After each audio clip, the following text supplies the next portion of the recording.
And if The Golden Compass had received better reviews, then there were two more movies to make, right? Because there's actually, not surprisingly, it's a trilogy, so there's three books altogether, but it didn't even get a sequel. So why? So find this interesting. So why didn't it get a sequel? And well, I think that there's a number of reasons, but I'm going to focus on three main ones. And the first one is the protagonist, then the world building, and then the ending. And I've got a subheading there for the ending is stop dumbing things down for kids, because this is one of my soapbox issues. I really hate stories that dumb things down for kids. Now, let's start with Lyra, right? The protagonist. Now, I found her in the movie incredibly annoying. And I think the problem was I had no empathy for her or with her. And this frustrated me a great deal because she should be easy to empathize with. She's an orphan. She's been closeted at Jordan College. And she has some good friends in Billy and Roger, right? Now, I think my problems with Lyra stem from a couple of things. And the first one is how she speaks to Pan, her demon. In fact, in this world, the demon is a person's soul, and in children, its form can change to reflect the child's mood. Sorry. Now, Lyra is actually very dismissive of Pan and often goes against what Pan wants or advises.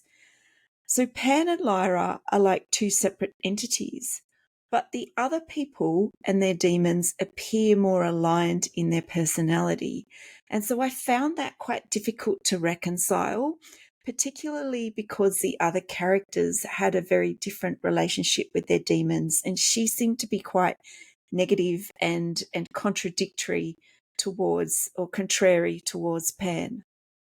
Now, Lyra is also fortunate, and what I mean by that is that she doesn't struggle very much.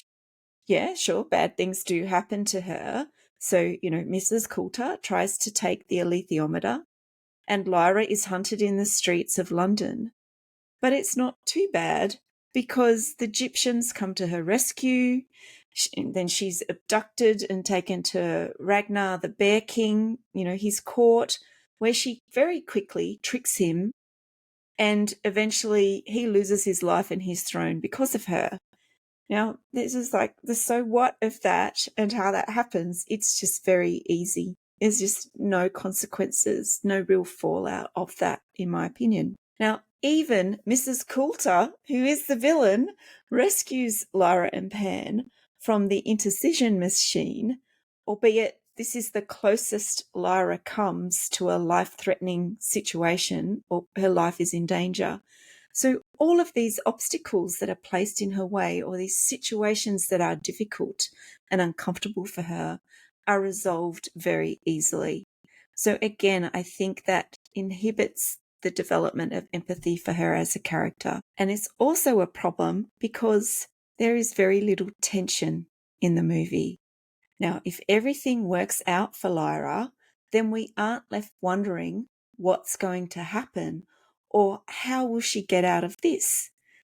Because tension is the expectation that something is going to happen. And it's important. And it's so important that we did a whole season on it a couple of seasons ago. So without tension, a story won't hold a reader's attention, or a viewer's attention for that matter.